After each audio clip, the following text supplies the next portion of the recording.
Olá, pessoal! Hoje nós falaremos sobre matriz de uma transformação composta e a fórmula de mudança de base para uma transformação linear. Inicialmente, vamos considerar U, um espaço vetorial real de dimensão n, V, um espaço vetorial real de dimensão m e W, um espaço vetorial real de dimensão p. Além disso, vamos considerar alfa, uma base de U, beta, uma base de V, e gama, uma base de W. F vai ser uma transformação linear que sai de U para V. E G vai ser uma transformação linear que sai de V para W. Já sabemos pela videoaula passada que a matriz composta de G por F, ela sai de U para W e ela é também uma transformação linear. Só para ficar mais fácil de identificar algumas coisas, eu vou colocar aqui as bases de cada espaço que a gente está considerando. Lembrando que alfa é base de U, beta é base de V e gama é base de W, tá? Além disso, a gente vai considerar a matriz de F em relação às bases alfa e beta, como sendo a matriz A e J, a matriz de G em relação às bases beta e gama, como sendo a matriz beta KI, e o nosso objetivo é determinar quem vai ser a matriz da composta de G por F. Lembrando que ela sai de uma base de U, que é a base alfa, né, até uma base de gama, que é a base... até uma base de W, que é a base gama que a gente considerou aqui, tá certo? Nosso objetivo é esse. Mas antes de iniciar, vamos relembrar, né, na aula passada, quando a gente definiu a matriz na transformação linear, né, a gente sabe que a gente sai fazendo o quê? Pega a transformação, aplica nos vetores da base do domínio, né, que nesse caso é a base, para F vai ser a base de U, né? Então, vou aplicar F nos UJs e vou escrevê-lo como combinação linear dos vetores da base beta, que são os VIs, tá certo? Então, a gente sabe o seguinte, que F de UJ é igual ao somatório, né? Os escalares que representam a F são os AIJ, né? Então, AIJ com os VIs, né? Lembrando que é a combinação linear dos elementos da base de V, tá certo? Os VIs, eles variam de 1 até M, então esse somatório vai de 1 até M.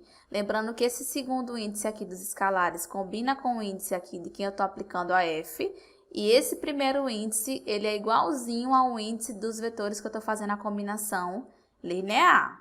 Analogamente, se eu digo que a matriz de G é a matriz beta KI, então eu posso definir uma fórmula análoga para a matriz de G aplicada em cada vetor da base beta. Então, quem vai ser G dos VIs? G do VI vai ser combinação linear dos vetores da base de W, ou seja, combinação linear dos WKs. Ou seja, vai ser beta KI, que é o termo geral da matriz, com WK. Lembrando que o K ele varia de 1 até P. Então, essa é a fórmula para G aplicada em cada vetor da base de V, tá certo? Outra coisa que podemos observar é que a matriz de F ela tem que dimensão. Lembrando que é a dimensão do contradomínio, a ordem vai ser a dimensão do contradomínio pela dimensão do domínio. Qual a dimensão de V? M. Qual a dimensão de U? N. Então, vai ser uma matriz de ordem M por N. Analogamente, qual a ordem da matriz de G? Bom, eu olho a dimensão do contradomínio. Qual a dimensão de W? P. Qual a dimensão do domínio, quer ver? A dimensão é M, então a matriz de G vai ser uma matriz de ordem P por M, tá certo? Pronto.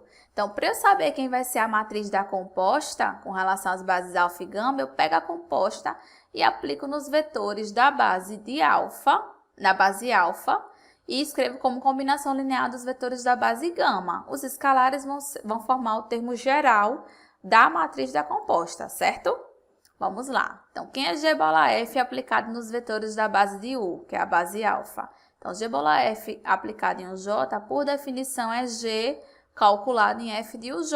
Quem é F de UJ? Só fiz substituir, ó. F de UJ é essa combinação linear dos VIs. Substituir aqui. Só que é G de um somatório de parcelas dessa forma, né? A IJVI. G é a transformação linear. Então, ela separa a soma e a multiplicação por escalar. Então, eu posso reescrever isso aqui como sendo somatório de A e J, G de VI, onde I varia de 1 até M, tá certo? Pronto. Daqui para cá, o que foi que eu fiz? Substituir. Quem é G de VI? Eu já sei que G de VI é essa combinação linear dos WKs. Só substituir nessa fórmula, tá certo? Pronto. Daqui pra cá, o que foi que eu fiz? Eu percebi que esse somatório aqui, final, de A e J com I variando de 1 até M, eles não dependem dos Ks, do K, né, da variável K, que está presente nesse outro somatório. Então, é como eu posso passar esse somatório aqui para dentro desse último somatório, porque como ele não depende de K, é como se ele fosse uma constante. Então, eu posso incluir dentro do somatório ou retirar, né? Então, eu só fiz isso, eu passei ele para dentro do somatório final, tá? Aqui. Reescrevi o que eu já tinha, que era os beta-K e WK, né? E aí, eu fiz o seguinte, A e J e beta-KI são os termos da matriz de F e de G, respectivamente, né? Então, o que é que eu fiz? Eu sei que eles comutam, porque são números reais, então, comutei. Pronto. E agora, eu já percebi que eu escrevi G composta com F aplicada no J como combinação linear dos vetores da base de W, onde esse elemento aqui, esse somatório, que eu vou chamar de CKJ, é justamente o termo geral da matriz da composta de G por F. Mas antes de falar mais sobre isso, perceba o seguinte, ó. Aqui nesse somatório é como se eu estivesse fixando o K e como se eu estivesse fixando o J, né? Então, eu estou fixando aqui, nesse BKI, eu estou fixando a Késima linha e nesse AJ aqui eu estou fixando a Jésima coluna e deixando o índice I variar de 1 até M. Mas, ora, BKI, ele representa que matriz? A matriz de G. E o AJ, ele representa a matriz de F. Então, esse somatório aqui, do produto de termo a termo da matriz de G pela matriz de F, onde eu fixo uma linha de uma e uma coluna da outra, na verdade, está representando o termo geral de quem? Do produto dessas duas matrizes. Ora, eu posso fazer esse produto mesmo? Posso, né? Porque, veja, ó. A primeira matriz, que é a matriz de G, ela tem um número de colunas M, que é igualzinho ao número de linhas da outra, que é a matriz F, a matriz de F. Então, eu posso fazer esse produto sim. Então, o que a gente mostrou aqui, o termo geral dessa matriz composta, né, que é esse CKJ aqui, é justamente o termo geral do produto dessas duas matrizes. Então, a matriz da composta pode ser escrita como a matriz de G vezes a matriz de F, tá? Lembrando apenas os detalhes para as bases, né? A matriz da composta, ela sai de uma base de U para uma base de W. Então, saiu de alfa para gama. A matriz de G, ela sai de V para W. Então, ela sai de uma base de V, que é beta, para a base gama de W. E a matriz de F sai de U para V. Então, ela sai de uma base de U, que é alfa, para a base de V, que é beta. Pronto. Então, a gente tem aqui a fórmula, né? A relação para a matriz da composta de uma transformação linear, tá certo? Vou deixar como exercício o seguinte.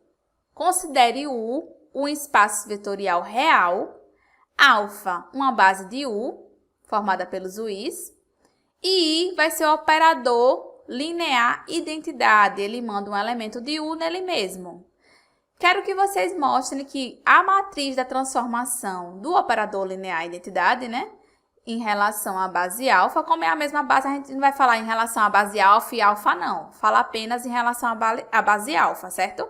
Então, a matriz do operador identidade em relação à base alfa, vocês vão mostrar que é igual à matriz identidade de ordem n por n.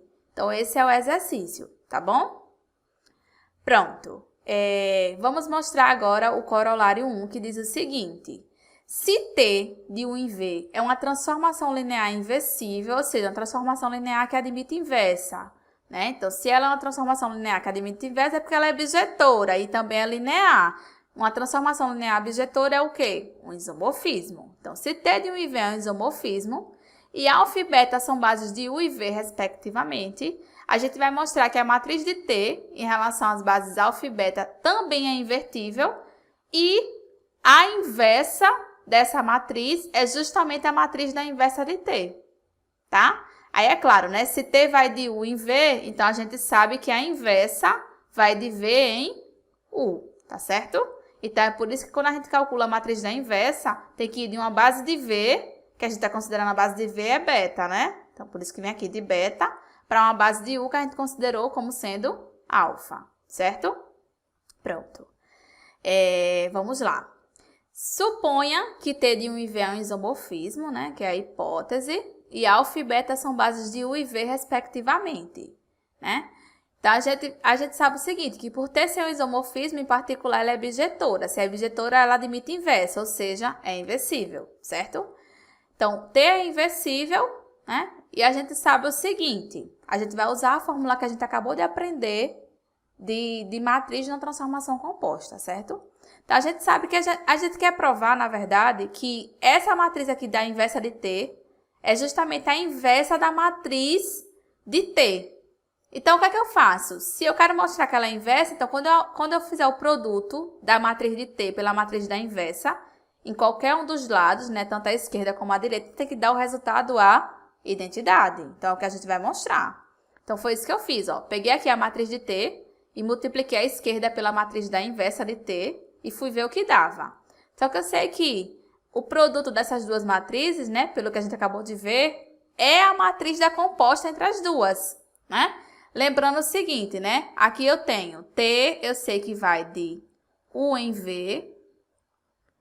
E a inversa de T, eu sei que sai de V para U. Então, essa composição aqui seria quem? T menos 1 composta com T, né? Então, esse aqui é T menos 1 composta com T, que eu sei que vai sair de quem? De U em U. Qual foi a base que eu considerei de U? A base que eu considerei de U foi alfa, né? Então, eu sei que T a menos 1 composta com T, a matriz dela vai ser calculada com relação à base alfa, tá certo? Pronto. Só que a inversa de T composta com T, a gente sabe que dá identidade. A identidade, que é o exercício que eu deixei para vocês aqui em cima, a matriz da identidade com relação à base alfa, a gente já sabe que é a matriz de identidade. Então, o que a gente provou aqui, de fato, essa matriz aqui é a inversa à esquerda da matriz de T, certo? Agora, vamos para outra parte, provar que ela é inversa também à direita, para poder juntar a inversa à esquerda com a inversa à direita, ser a inversa de fato dessa matriz, tá? Pronto, aí peguei a matriz de T e multipliquei pela candidata à sua inversa à direita, certo? Fiz a mesma coisa. Por definição da matriz composta, eu sei que esse produto de matrizes é a matriz da composição entre as duas, né? De forma análoga, a gente faz o seguinte, a gente sabe que a inversa, ela vai de V para U, não é isso?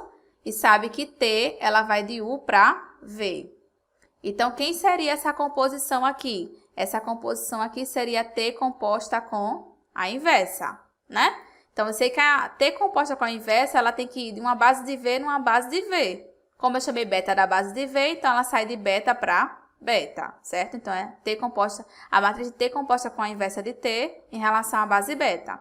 Só que T composta com a sua inversa dá identidade. Então, quem é a matriz da identidade em relação à base, né? Beta para beta, é a própria matriz de identidade, certo? Então, a gente mostrou que em qualquer um dos casos, tanto multiplicando essa matriz, a matriz de T por essa à esquerda, quanto por ela à direita, o resultado é a matriz de identidade. Então, é porque, de fato, ela é a inversa da matriz de T, né? Pronto. Observe, né? Só vou focar um pouquinho mais nisso, que a matriz da inversa tem que ir de uma base do contradomínio de T numa base do domínio de T, porque lembra que a inversa muda, né? Tipo, se na T vai de U para V, a inversa vai de V para U. Não esqueçam disso. Por isso que aqui inverteu. Em vez de ser alfa para beta, foi beta para alfa. Tá certo? Como corolário 2, a gente tem o seguinte. T de U em V é uma transformação linear. Alfa e beta são bases de U e V, respectivamente. Então, a gente tem que T é inversível se somente se o determinante da matriz de T é diferente de zero. Isso aqui, na verdade, é uma consequência tanto desse corolário como do que a gente aprendeu quando a gente falou de matriz inversa, né? A gente sabe que uma matriz ela é inversível se somente se seu determinante for diferente de zero.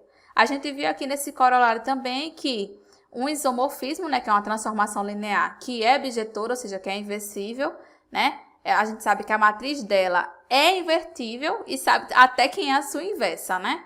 Então, juntando essas duas coisas, a gente consegue verificar que esse corolário 2 ele é válido, tá bom?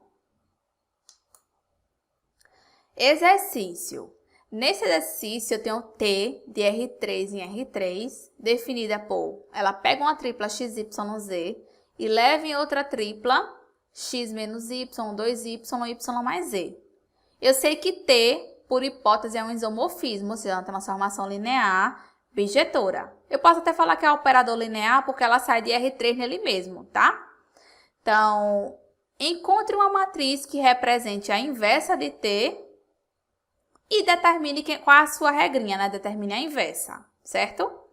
Bom, eu vou fazer o seguinte, eu sei que T é um isomorfismo.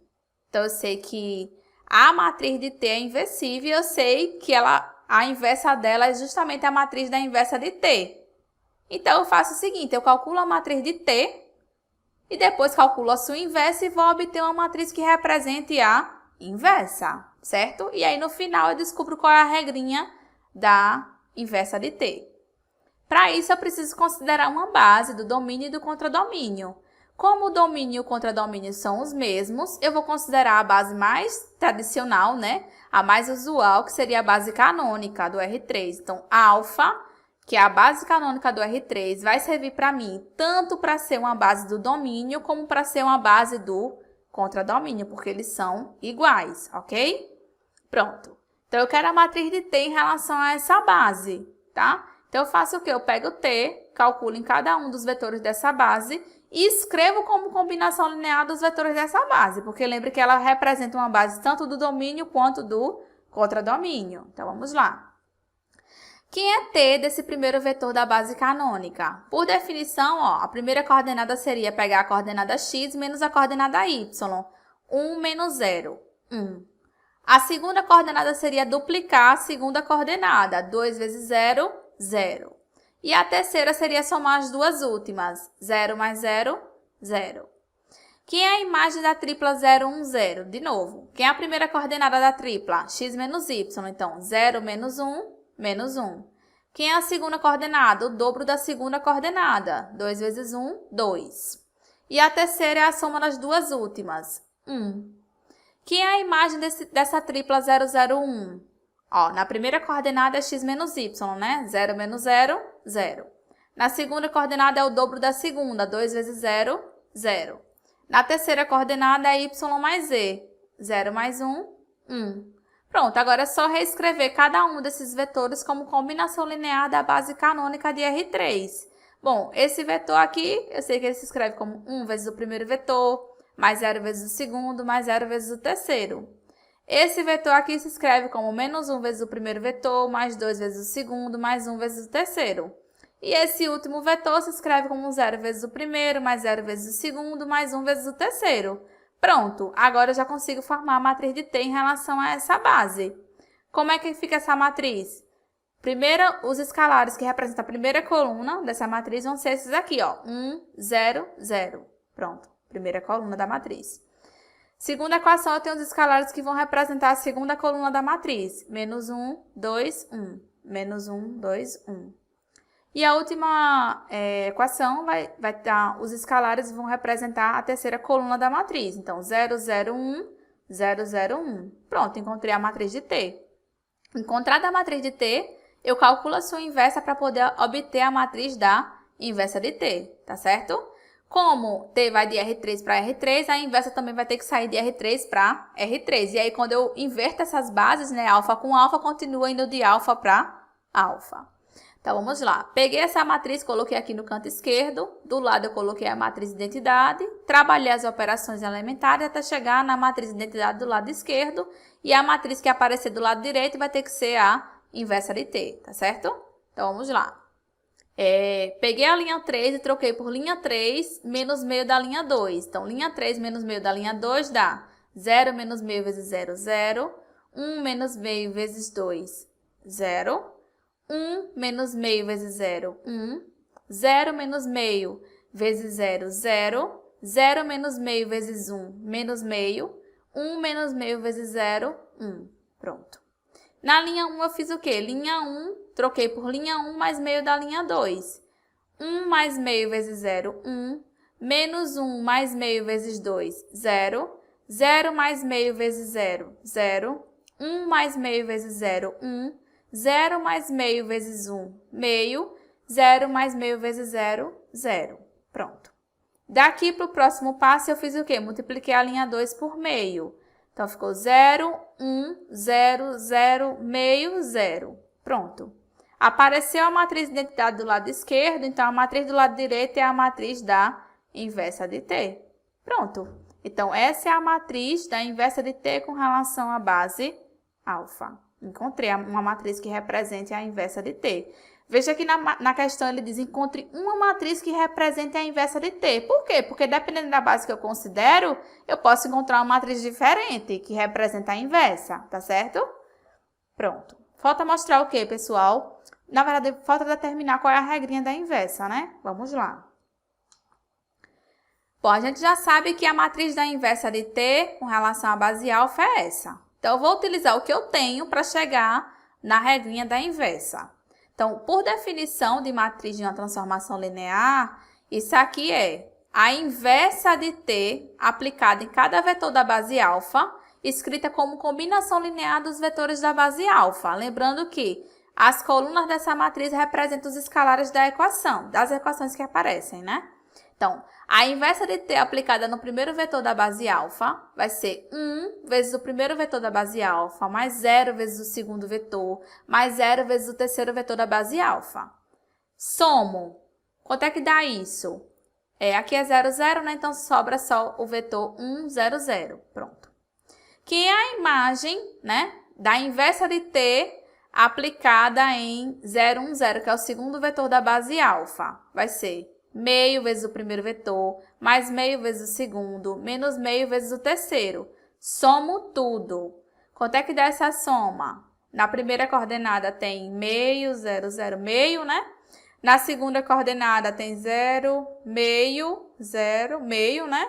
E na terceira, 0, 0, menos meio. Pronto, então essa tripla aqui. E aí, a inversa de t aplicada no último vetor da base alfa. Eu sei que vai ser 0 vezes o primeiro vetor, mais 0 vezes o segundo, mais 1 vezes o terceiro. Quanto é que dá essa soma? A tripla 0, 0, 1. Pronto. Já sei a inversa de t aplicada em cada vetor da base alfa, que é uma base do R3. Então, já consigo determinar a regra dela. Para isso, basta fazer o quê? Pegar uma tripla genérica no domínio da inversa, x, y, z, né? Reescrever como combinação linear dos vetores da base, que eu considerei que é a base canônica, e depois aplicar a inversa, que eu sei que é linear. Então, vamos lá. X, y, z, essa tripla se escreve como x vezes o primeiro vetor da base canônica, mais y vezes o segundo, mais z vezes o terceiro. Aplico a inversa de t. Então, a inversa que é linear vai separar a soma e a multiplicação por escalar. Então, a inversa de t aplicada nessa tripla é x vezes a inversa desse vetor, mais y vezes a inversa desse vetor, mais z vezes a inversa desse vetor. A inversa desse primeiro vetor, a gente sabe que é a tripla 1, 0, 0. Substituo. A inversa do 0, 1, 0 é essa tripla aqui, ó, meio, meio, menos meio. Substituir. A inversa aplicada no vetor 0, 0, 1 é o vetor 0, 0, 1. Pronto, substituir. Faço a soma e obtenho a regrinha da inversa. Ó, na primeira coordenada tem aqui o quê? X mais meio que multiplica y. Quanto é que dá isso? 2x mais y sobre 2. Pronto. Na segunda coordenada aqui eu tenho 0, aqui eu tenho y sobre 2 e aqui 0, né? Então, y sobre 2. Na terceira coordenada eu tenho 0, aqui eu tenho menos y sobre 2 e aqui eu tenho z, né? Então, quanto é que dá isso? Dá 2z menos y sobre 2. Pronto. Então, a inversa, a regrinha dela é essa. Ela pega uma tripla x, y, z e leva nessa tripla aqui. Então, a gente determinou as duas coisas que estavam sendo pedidas. Uma matriz que representa a inversa e a própria inversa, tá? Corolário 3. A gente tem t como sendo uma transformação linear de U em V. Alfa e alfa' são duas bases de U. E beta e beta' são duas bases de V. A gente quer associar as matrizes de T com relação às bases alfa e beta com a matriz de T em relação às bases alfa' e beta'. Então, para isso, a gente vai mostrar que vale essa fórmula da matriz de mudança de base para uma transformação linear, certo?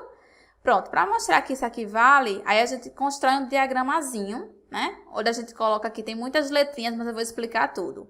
Ó, T é uma aplicação que, por hipótese, ela vai, uma transformação linear, né? Que vai de U em V. Aqui, eu estou fazendo o seguinte, eu quero saber a matriz de T em relação às bases alfalinha e betalinha, certo?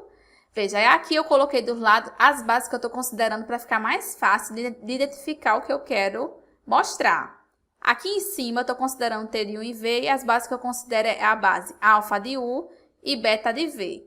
Aqui embaixo também é a T de U em V, só que aqui eu considero indo da base alfalinha de U para a base betalinha de V. Aí aqui eu construo o diagrama só completando, né, a composição. Né? Aqui eu tenho a identidade de U para U, né, saindo de alfalinha para alfa, a base. Aqui eu tenho a identidade de V para V, saindo da base beta para a base betalinha. E aí essa composição aqui é I composta com T composta com I, certo? Pronto. Então, como eu falei, né, I composta com T composta com I dá a própria T, né? Porque a identidade composta com qualquer aplicação é a própria aplicação, né? Bom, então, essa composição aqui, né, que a gente fez aqui, essa composição, ela sai de alfalinha para betalinha. Então, a matriz de T de alfalinha para betalinha é igual à matriz dessa composição de alfalinha para betalinha, certo? Não confundam, tá? Essa composição aqui, esse I final, se vocês quiserem para fazer uma diferença, eu posso até escrever aqui, né? Esse aqui é o IU e aqui é o IV, só para vocês perceberem, né? Tipo, IU é porque é a identidade em U. IV é a identidade V, tá certo? Só para não confundir. Então, essa é a composição, tá? Pronto. A gente sabe que a matriz da composta é o produto das matrizes. Então, isso é a matriz de I, né, no caso IV, vezes a matriz de T, vezes a matriz de U, tá? Então, se eu só colocar aqui para ficar mais fácil, IV e U, tá? Aí eu olho para cá, ó, IU, que é esse U aqui, e aqui é IV, né?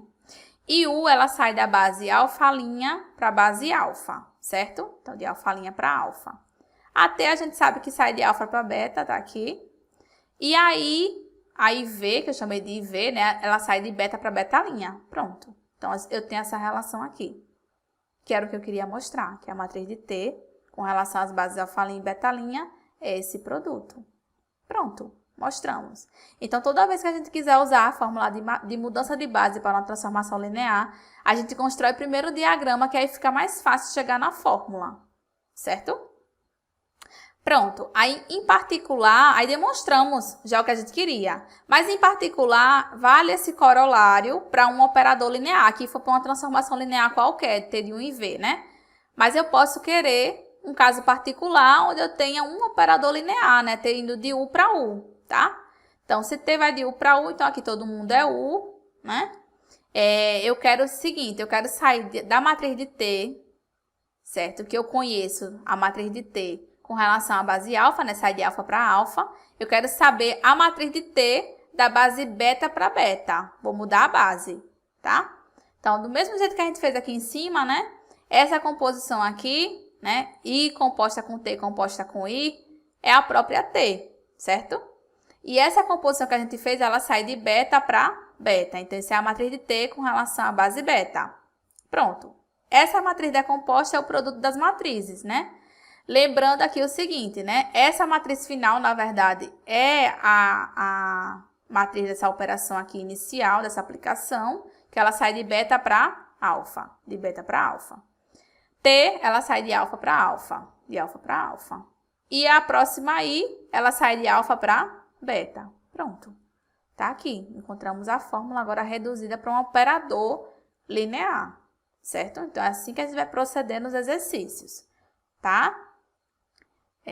Pronto, era isso que eu queria falar. No exercício, a gente tem aqui o seguinte. T é um operador linear de R2 em R2. Cuja matriz de T em relação a essa base alfa aqui do R2 é essa matriz aqui. Nosso objetivo é descobrir qual é a matriz de T em relação a outra base, que é a base canônica de R2. Então, para isso, eu vou chamar a base canônica de beta, que é a base canônica de R2, e nosso objetivo é descobrir quem é a matriz de T com relação à base beta, que é a base canônica, certo? Aí eu vou construir o diagramazinho que a gente tinha do slide anterior, né? Então, como é que eu faço? A operação que deu, eu até escrevi errado aqui. Aqui não é U, tá, pessoal? Aqui no lugar de U é R2. Então, deixa eu cortar aqui e colocar R2, para a gente não se atrapalhar. Deixa eu mostrar como é que a gente constrói. Então, a gente faz assim, ó. A gente pega a transformação, o operador linear que a gente tem aqui, ó, o operador linear, T de R2 em R2. Reescreve ali embaixo, né, indo dele de R2 em R2, que é o reescreve, a mesma aplicação, tá? Só que o que a gente vai fazer é considerar bases diferentes. Em cima, a gente considera a base inicial que a gente tem, que é a base alfa, saindo de alfa para alfa. Embaixo é a que a gente quer mostrar, que é a de beta para beta. E aí, a gente completa o diagramazinho aqui com a identidade e aqui baixando com a identidade, certo? Então, essa composição aqui é igual a essa matriz de T aqui de baixo. Então, essa matriz de T com relação à base beta é a matriz dessa composição em relação à base beta. Só que a gente sabe que a matriz da composição é o produto das matrizes, né? Aí tem só o cuidado aqui, né? Lembrando que afinal é a primeira aplicação, né, da composição. Então, seria essa, que sai da base beta para a base alfa.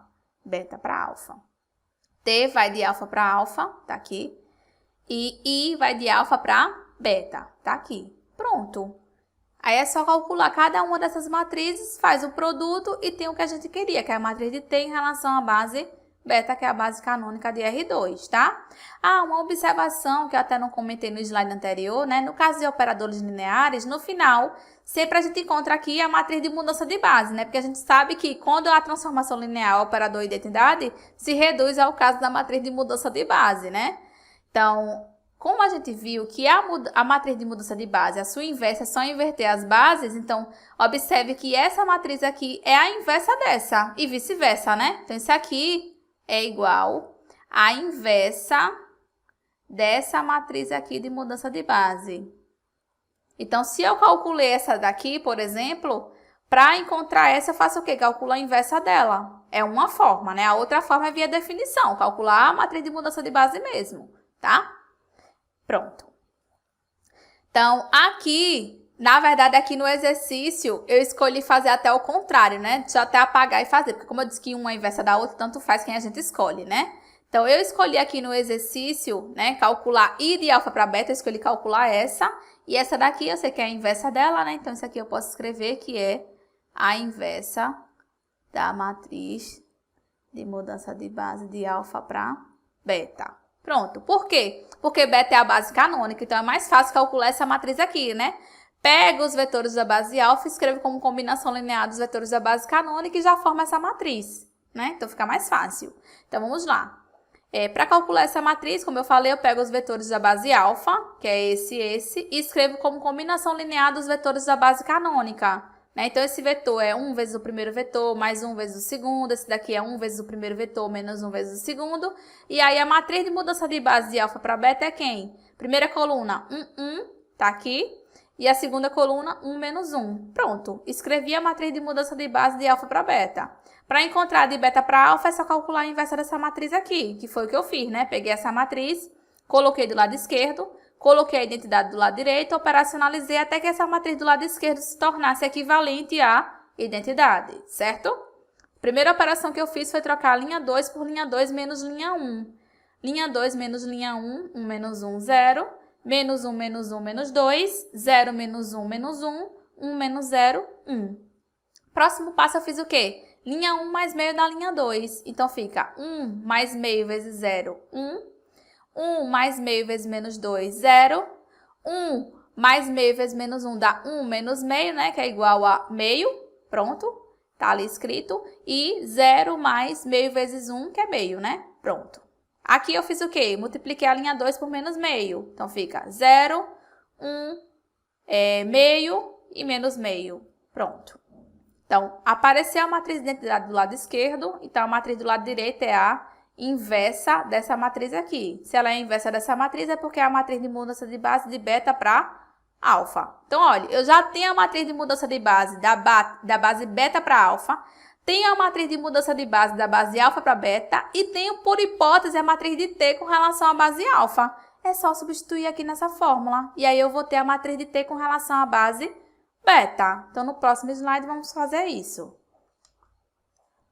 A matriz de T em relação à base beta, só fiz substituir quem a gente tinha encontrado. E a matriz de T em relação à base alfa, né, que é por hipótese. Faço o produto de cada uma e obtenho essa matriz aqui, né? Então, aqui eu vou deixar como exercício vocês verificarem que, de fato, né, o produto dessas três matrizes dá essa matriz, né? O que foi que eu fiz aqui? Multipliquei essa matriz por essa primeiro e o resultado eu multipliquei por essa última matriz, né? Que a multiplicação associativa, tá certo? Pronto. Então, até a próxima aula, pessoal.